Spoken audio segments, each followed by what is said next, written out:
Hello and welcome to King's Ransom Farm and King Brothers Dairy. My name's Jan King, and along with my brother Jeff, we operate a registered Holstein farm. Our farm is located in Saratoga County in eastern New York. We farm along the Hudson River, and we're about halfway between New York City and Montreal. Today, Jeff and I milk a little over 1,000 registered Holsteins and crop about 2,900 acres. That includes corn, alfalfa, grass, and soybeans. Registered Holsteins. Our first freestall barn was built in 1972, and while Jeff and I were growing up on the farm, we milked about 140 registered cows. In the early 90s, Jeff and I both graduated from Cornell University, and at that point, we decided to expand the cows that we were milking. Through the 90s and the early 2000s, we had a progression of different freestall barns that were built, and we went from 140 cows to about 800. And in the last 5 years, we've increased another couple hundred cows to just over 1,000. My father, when he graduated from college in the early 60s, started here at this location milking registered Guernseys. By the end of the 60s, he decided to start switching from Guernseys to registered Holsteins. Yeah, early on in my father's dairying days, he had registered Guernseys through the 1960s. And when he made the decision to transition from a tie stall barn into a freestall barn, he also made the decision to transfer the herd over into registered Holsteins. Early on in the 70s, he bought some good breeding stock, which we worked with, and Jan and I can both remember as we were growing up, working with some of those early cows, and we developed a passion. We showed cows with our brothers, and really had a desire to try to improve the herd over time. So as we got older and more involved when we were in our high school years and early college years, we had the opportunity to have some more input in the breeding of the Holstein herd, and really did our best to try to improve the herd over time. So back in those early years when we were really trying to build our herd, money was tight, and we had a few good cow families that we'd focused on, and a lot of other cows that were primarily commercial registered, but commercial type Holsteins. So we really decided we were going to focus and try to build the quality of our herd and develop some of those cow families that we started with.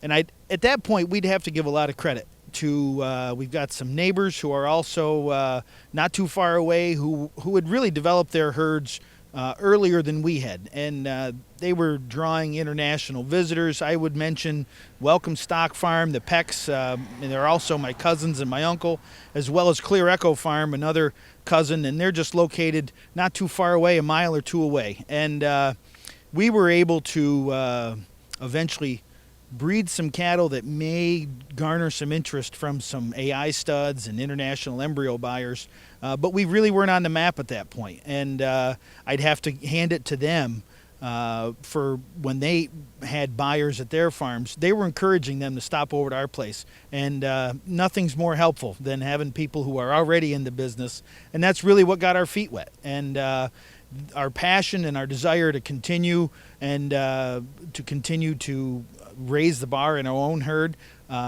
was driven partially by them and their support and their help, and there's always a little bit of competition too.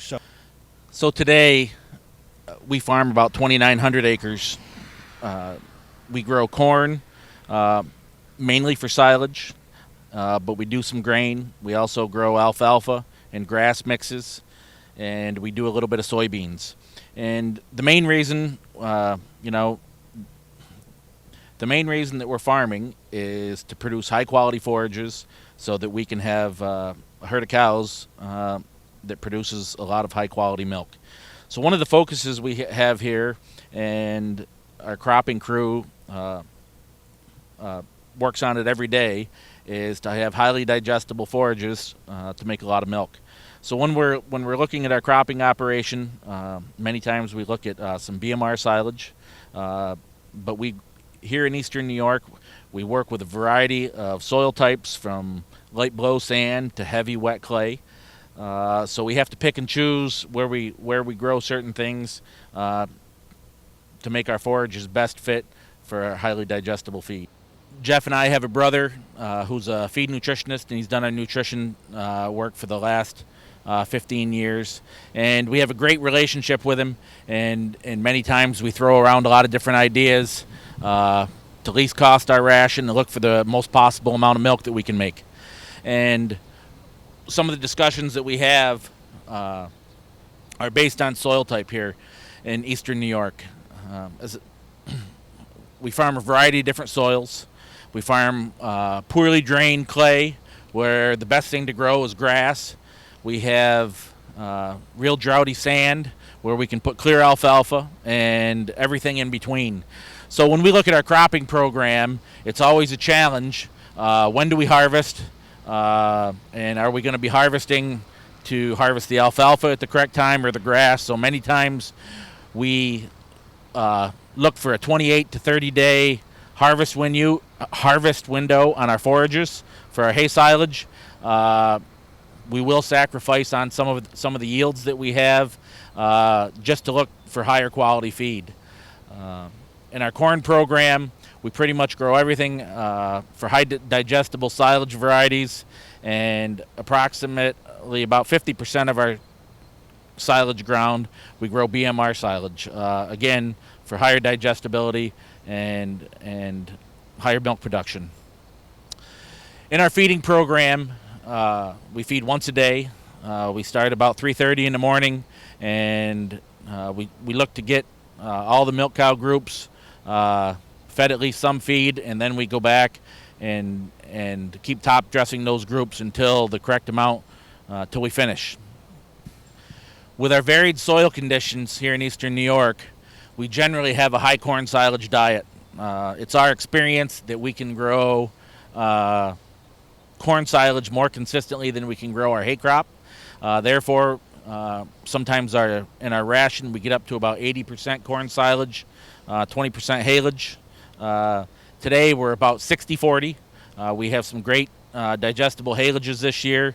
We're using about 57% forage in our diet, but that varies depending year to year and the digestibility of our feed.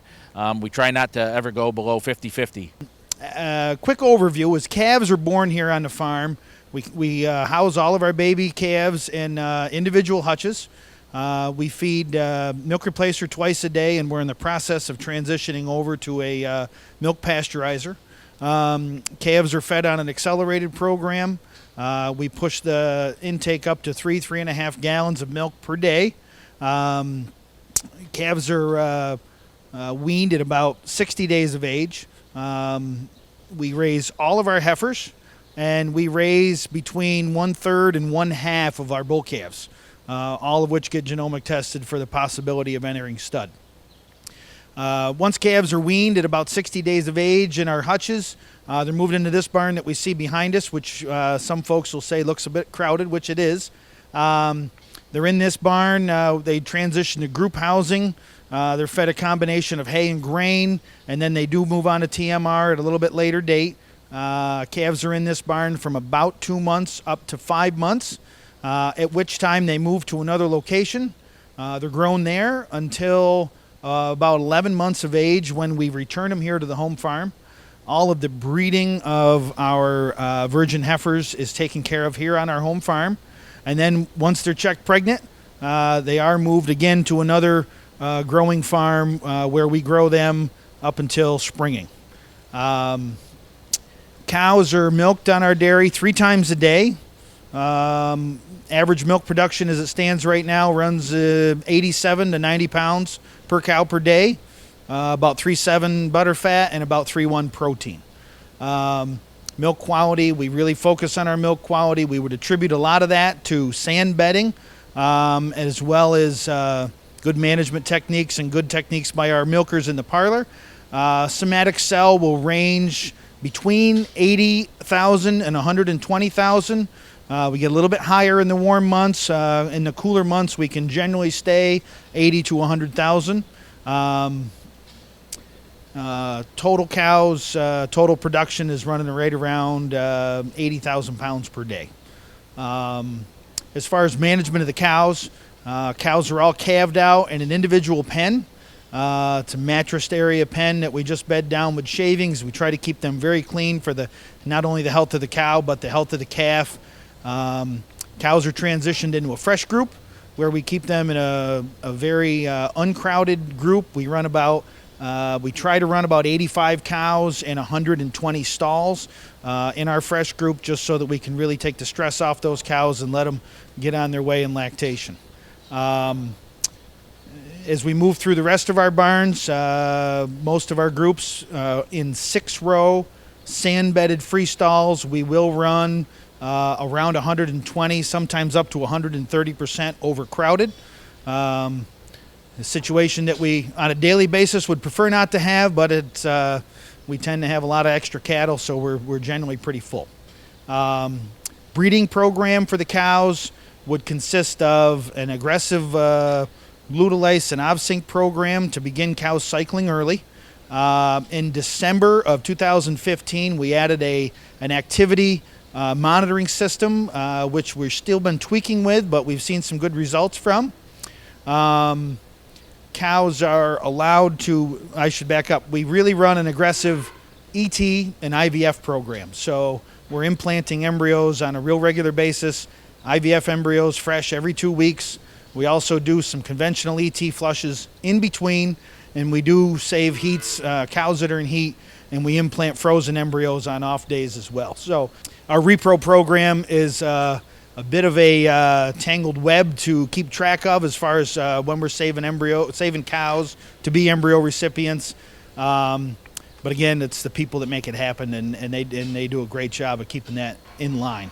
Average days in milk is a little higher than we'd like. It runs up to about 180 days in milk.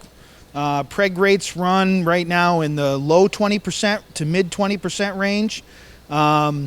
We'd like to really be able to push that higher, but it becomes a challenge as we are saving cows to be embryo recipients as well, and we know that runs counter to getting some of those higher pregnancy rates.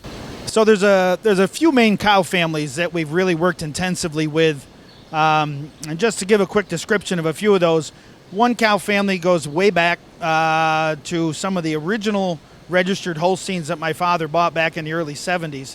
One cow family came from a neighboring farm that they were a master breeder here in New York, the Hoig family, and we bought a cow that we developed some real good daughters of through generations. That main cow family that we purchased from a local farm back when my father started with registered Holsteins, we'd bred with that family and had a few generations of very good cows, and we eventually used some pretty good bulls, some high production bulls.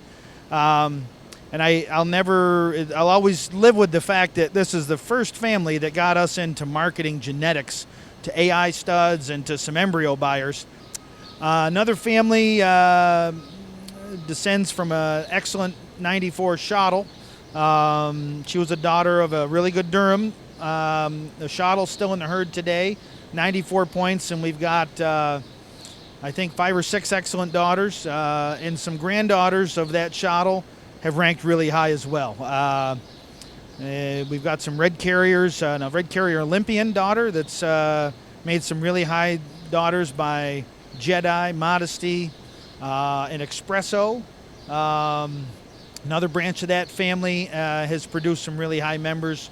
A super daughter of the Schottle was scored excellent 91, and she had a daughter by Alta Greatest. And the Greatest is just fresh for their second calf. Tremendously productive young cow. She was 88 points as a 2-year-old.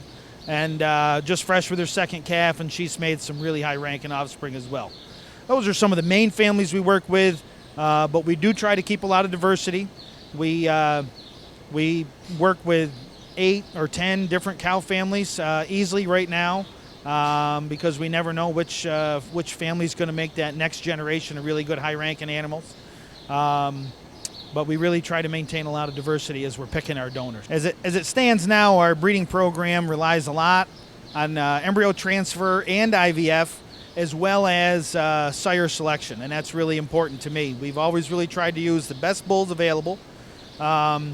With the advent of genomics, our sire selection has moved off of proven bulls and almost exclusively to young, high-ranking genomic young sires. But we really try not to just choose those bulls blindly and take the highest bull. We do pay attention to the pedigree behind the bulls. We pay attention to the cow family behind the bulls. We really try to find young bulls that have it all. We really like high production. We search for bulls with high protein pounds, but we want to make sure that management traits are included in there. We really see the result of the difference in management traits in our herd. Somatic cell, productive life, DPR, calving ease. We really see differences in our cattle, and so we value having animals that rank high for those traits. Type is included in there as well. Udders are the most important type trait that we choose for. We don't necessarily choose for large animals. We'd prefer to have a little bit more moderate sized animals, so we don't necessarily choose extremely high type scores, but we really want to have good scores for udder and foot and leg composite as well. 90% of the herd would be bred for high production, good management trait animals. We do segment off about 10% of our herd.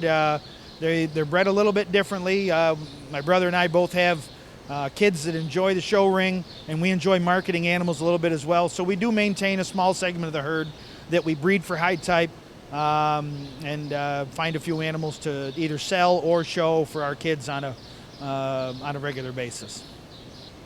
So when we talk about genomics, it's probably a bit of an interesting story because I think years ago, some of the very first animals that were tested for genomics were part of some of the original research that was done into the genomic program. So some of our animals can be found in that original database. When genomic testing first became commercially available and some of the bull studs were starting to do it and really use it for their selection, I admittedly would say that we were a little slow as far as adopting that information. We were maybe a little cautious, weren't sure of its value or how it was going to work for our operation. And I would say as a person who sells a lot of bulls in AI, I might have been a little bit slower than some other folks were as far as genomic testing a large number of animals. But we eventually caught up and we ended up doing a lot of genomic testing. And over time, I think we've seen the value of that. We've really seen a tremendous improvement in the quality of our young cattle, our young, fresh 2-year-olds. We've seen an improvement in consistency, higher production, better type, and as I mentioned, the management traits are really important too. So the profitability, the overall profitability in our young cattle, I think is impressive. And we really think that that's a result of being able to select the really good genetics and shortening that generation interval. We've been extremely happy with the results that we've had so far. So the use of genomics over time, it's really meant a big change in our herd. Like I said, we've seen a big change in profitability. We're really impressed with the quality of the young cattle that we've got, and those are now the result of 2 and sometimes 3 generations of selection of bulls and cow families based on genomics. It has really increased the marketability of our herd as well. We selling a lot of embryos internationally. The demand for high-ranking bulls has been very steady, and it's always a challenge to find high-ranking bulls, but we're doing our best. And the market for those animals, both the high-ranking males and females, is exceptional. And as you see in some of the sales, high-ranking genomic females have the ability to sell really well too. So we've seen more demand for embryos from some international buyers. Those people that are looking to bring those high GTPI animals into their programs. We've seen an increased demand for embryos. It's interesting to me that we regularly host tours for some AI companies of international visitors, and they'll want to see some of the results of genomic breeding programs. And we'll get together 30, 40 young cows right out of our first lactation pens. And quite often it's interesting to hear folks ask, is this working? Are genomics working? Are you happy with these young bulls?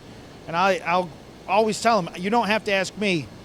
Have a look at the young cows. And to a person, I think they would agree that the genomic breeding program that we've been using has been a success.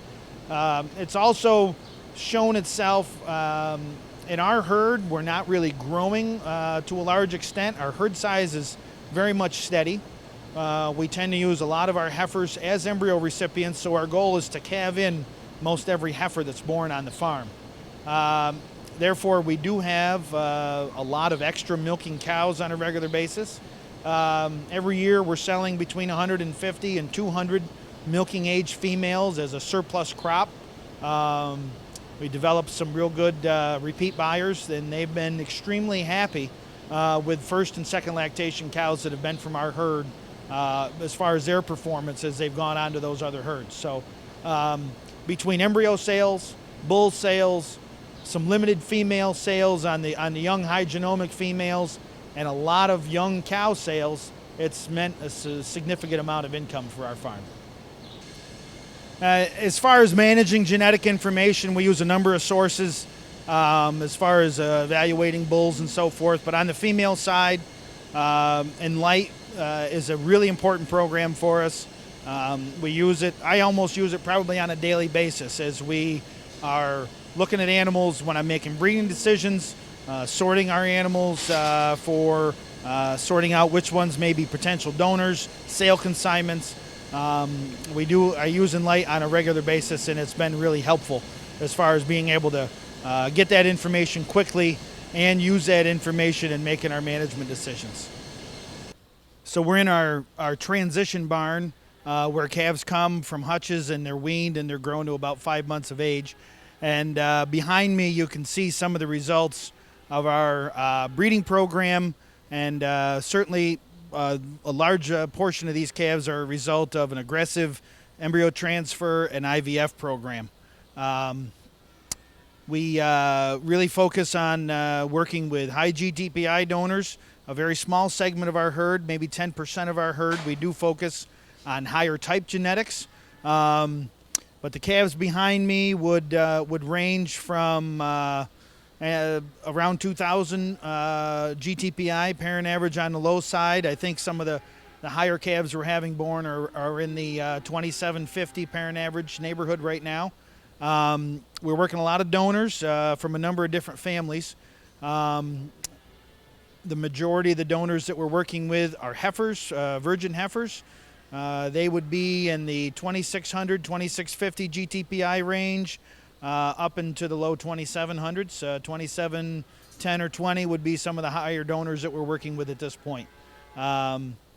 We are IVFing 7 to 10 donors per every 2 weeks, as well as 4 to 5 conventional embryo flushes every 2 weeks as well. Service sires that we use are 99% genomic young sires. We will use an occasional proven bull, mainly on the type side. But the young sires that we're using are usually the very highest and the very best that we can find. Usually that translates into them being very young as well. We have some agreements with some AI organizations where we do get early pre-release semen, and we've been able to use those bulls with a lot of success.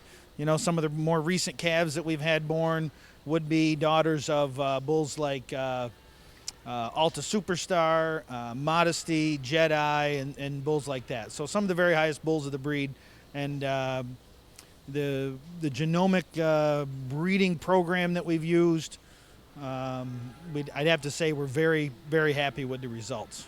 So Holstein Association programs have been really important to us, to my brother, myself, family members, even when we were young. I'd have to say it was the basis for getting us extremely involved and interested in the cattle business and in the registered Holstein business. When we were young, we did a lot of showing, and that just served to develop our interest in better cows and the value of better animals And over time, as we learned more and had more experience with cattle, we've grown to appreciate some of the services that Holstein offers. We are complete users, so we participate in all the programs. Classification is very important to us, and as my brother and I talk about it, we use classification as an information source on our cattle to evaluate our herd. We appreciate when we get comments from classifiers as far as what they see could be improved or what they think we're doing well. But also, classification certainly helps us on the marketing end too. Marketing Holstein genetics is a big part of our business, and certainly those classification scores help us build pedigrees and improve the marketability of our cattle. And as my brother would say, we just like having good cows in our barn. I think when we go to work, it's not just the owners that appreciate having good cattle. We have a lot of staff members that work for us as well, and those people grew up with Holstein programs. So they are interested in better cattle as well. It gives us the opportunity to provide our staff a little more engagement in our cattle when they know they're working with potentially exceptional individuals, or maybe they're working with an animal that won at the local show. It just brings an extra level of interest and engagement and dedication from them. So we really see value in that. Another area we see a lot of benefit from the Holstein programs is how we use them to tie into our retail business. Over time, and I think it's going to be even more important in the future, is for consumers to realize that we're able to not only track the health of that individual, the parentage of that animal. It really helps make that whole connection from plant to animal to food on their table. And the fact we're doing all that we can to make that as pure. When we're able to make that connection from plant to food to animal, it really makes a difference for the consumer. And we think that that's a really big part of our business, and it'll be even a bigger part of our business and more important for consumers in the future. Today our milk business is 6 years old, and for quite a number of years before that, Jeff and I and our families discussed how we might get into the milk processing business. And this was something that our grandfather and my great-grandfather did starting back in the early teens. Their business continued through the early 60s when they exited processing milk, but our dairy farm continued. So all through the early 2000s, Jeff and I talked about how we might be able to gain some added value in how we could gain added value from producing milk here on the farm. And for us, it was a little bit of a logical choice, seeing as that our grandfather did it many years ago. We decided that we wanted to produce some fluid milk, and we knew it was going to be quite an investment. And some of the things that we talked about were that we were in Saratoga County, a little bit of an upscale county for New York State, and along with the Capital District where the state capital is, and we decided that we wanted to start home delivering our product. And we knew that in doing that, we'd have to have a really good product to sell. And in some of the discussions that we had over the years before we started, we knew that we already produced a high-quality raw product here on the farm, low somatic cell, low bacteria count, and we thought that we could take that raw product and translate it into a packaged product where we could set ourselves apart and be a little bit different from other milk that you might find on the shelf. So some of the decisions that we went through were not only to package milk in plastic containers, which most dairy processing facilities do, but also be a little different by processing and packaging in glass bottles. And one of the ways that we're able to set ourselves apart from other milk that you find on the shelf is really just by the taste. And one of the things that we're proud of that we've been able to accomplish in the short 4 months that we've been processing our own milk here on the farm is we think our milk just tastes better. We package it a couple different ways, but when you have some milk out of our glass bottles, quite frankly, it's just really, really good. And we get that compliment. It's not us that says it, it's our customers. Our customers email us and they really enjoy our milk. We have customers that talk about their kids fighting over who's going to finish the milk at home. And we just love to hear that. All the hard work that everybody here at the farm does, from feeding the baby calves, to putting in the crops, milking the cows every day, and finally packaging it here in our milk plant, those compliments keep us going. We've been home delivering milk now for 6 years, and when we started 6 years ago, it was really pretty interesting. We were fortunate to have a customer that used to get home delivery back when my grandfather did it. And, you know, sitting and talking with him, and he was a teenage boy, and he talked about when, you know, his mother would get the home delivery from, at that time, it was King Brothers Coldbrook Dairy, and my grandfather and his uncles delivered in the Saratoga area and around Saratoga Lake. So that was kind of neat when we first started. But today, delivering milk to people's homes, stepping up on the porch, opening the porch box, dropping in the glass bottled milk, and there's a 3 or 4 year old peeking out the window at you, you know, watching their milk be delivered right to their doorstep. And it's always nice to hear some of the compliments that people give you. You know, my kids will only drink the good milk, and if we run out and happen to go to the store because we don't have enough, I can't get them to drink the milk from the store. So those things are always great to hear. And, you know, when you have customers telling you that, it really validates what you're doing every day, and it makes you feel good about being a dairy farmer. One of the things that I know he's always looking at are the health traits, and I think that translates into the milk that we bottle here today. We're looking for cows that have low somatic cell counts, and that over time, our genetics have improved, and our somatic cell counts generally run under 100,000 and as low as 75,000. And when we look at bottling a high quality milk that's going to stand out on the shelf and have a long shelf life and a great taste, we feel that we have got the Holstein cow now gives us that opportunity to put that kind of product into a container for people to enjoy. And we're fortunate that we can start at the very beginning with our raw milk and the quality from our raw milk, and that translates right through to a great quality product that we're able to bottle and sell. Processing milk is a brand new venture to us, and it's been a steep learning curve. Today we process fat-free, reduced fat, whole milk, and our signature product is our chocolate milk. We also do half and half and heavy cream, and we decided that we would start out with fluid products and get that under our belt first.